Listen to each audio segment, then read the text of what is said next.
بسم اللہ الرحمن الرحیم شافی بعض خواہاں واحد کیوں منہ مارتے ہیں؟ اس مضمون کو بچے نہ دیکھیں۔ یہ مضمون 51 سالہ کلینیکل پریکٹس کے دوران ہونے والے بعض گہرے مشاہدات و محسوسات کے بعد اصلاح معاشرہ کی غرض سے لکھا گیا ہے۔ اگر اس کے مندرجات پر عمل کیا جائے تو بہت سے ایسے میاں بیوی جن کو حالات نے ذہنی مریض بنا دیا ہے اور ان کی زندگی بہت ہی بے کیف و بدمزہ ہو چکی ہے، ان گھروں کو امن و سکون کا گہوارہ بنایا جا سکتا ہے۔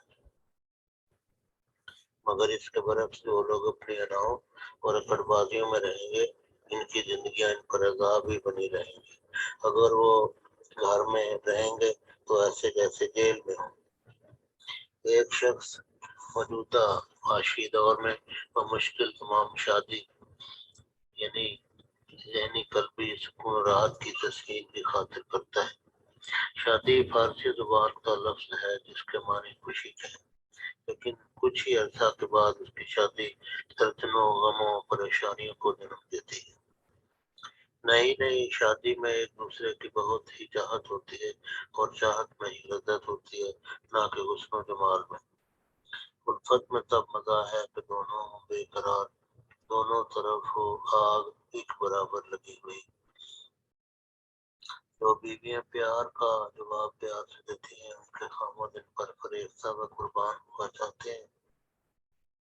جو بیویاں پیار کا جواب پیار سے دیتی ہیں، ان کے خامد ان پر فریفتہ و قربان ہوا چاہتے ہیں، اور اس کے برعکس جو بیویاں اپنے خاوندوں کی محبت کے بالمقابل نفرت دکھاتی ہیں، ناجائز مطالبات منواتی ہیں، ان کے تعلقات میں دراڑیں پڑنا شروع ہو جاتی ہیں۔ اگر ایک خاوند اپنی بیوی سے محبت کا ہاتھ بڑھاتا ہے اور وہ آگے سے نفرت کا عملی اظہار کرتی ہے، وہ ذہنی و جسمانی سکون و راحت حاصل کرنا چاہتا ہے، اور بیگم صاحب آگے سے ایسا رویہ پیش کرتی ہے کہ خاوند کا گویا کلیجہ پھٹ جاتا ہے۔ بعض خاوندوں نے ایسے دردناک واقعات سنائے ہیں کہ سارے دن کی محنت و مشقت جو اپنی بیوی کی خوشی کی خاطر کرتے ہیں کہ بعد گھر آتے ہیں تو بیوی کا چہرہ سون کی طرح ہوتا ہے۔ اگر وہ جنسی مقاربت یا تسکین کی خواہش کرتا ہے تو وہ اپنا منہ اور چہرہ ڈھانپ کر کہتی ہیں کہ گویا میرا جسم میری مرضی، تم اپنا مسئلہ حل کرو اور جاؤ۔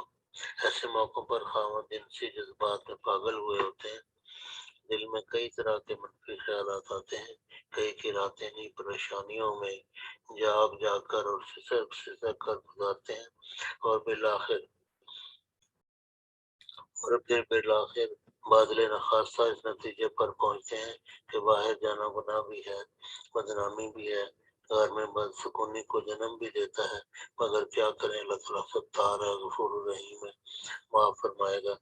ہم نے بہتری کی کوشش کی مگر ہماری محبت کا جواب نفرت سے دیا گیا، بلکہ ہماری خواہش کی بجاوری سے انکار کیا گیا، ہماری نرمی اور عاجزی کا جواب اکڑ و خود پسندی سے دیا گیا۔ اب جو ہوگا سو دیکھی جائے گی۔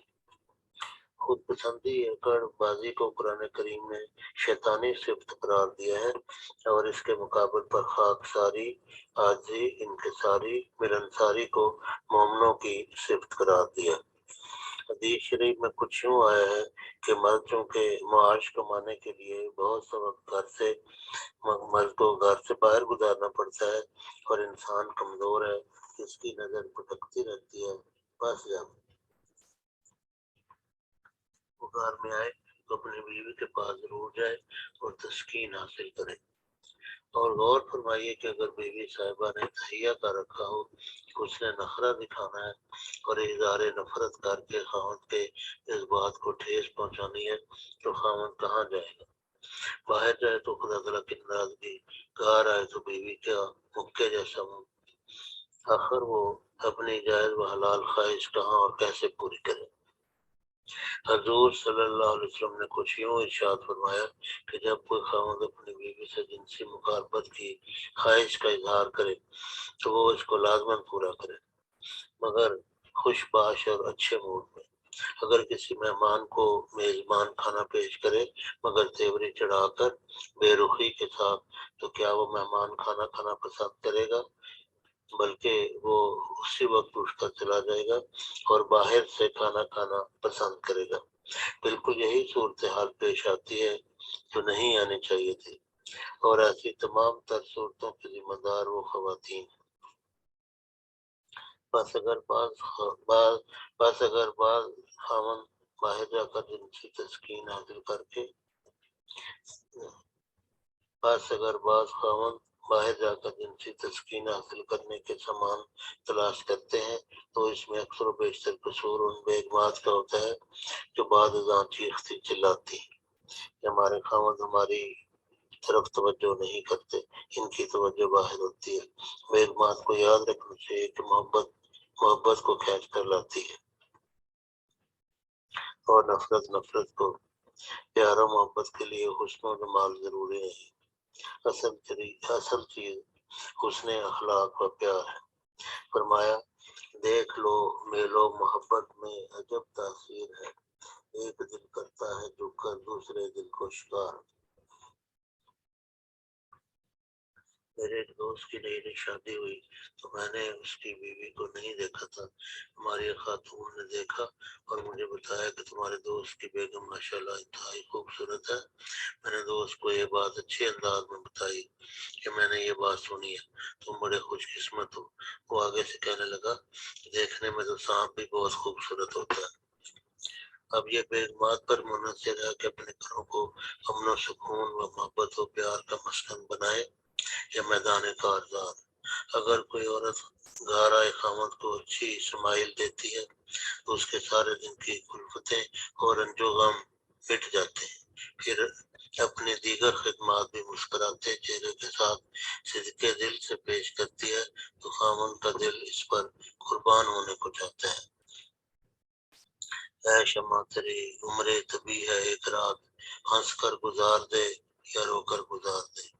بس خامد حضرات کی خدمت میں بھی یہ گزارش ہے کہ وہ بھی گھر میں باہمی طور پر نرمی، ادب اور ملائمت کو رواج دیں، روب و دبدبا ڈانٹ ڈپٹ کو روا نہ رکھیں، گھر میں افسر بن کر نہ رہیں،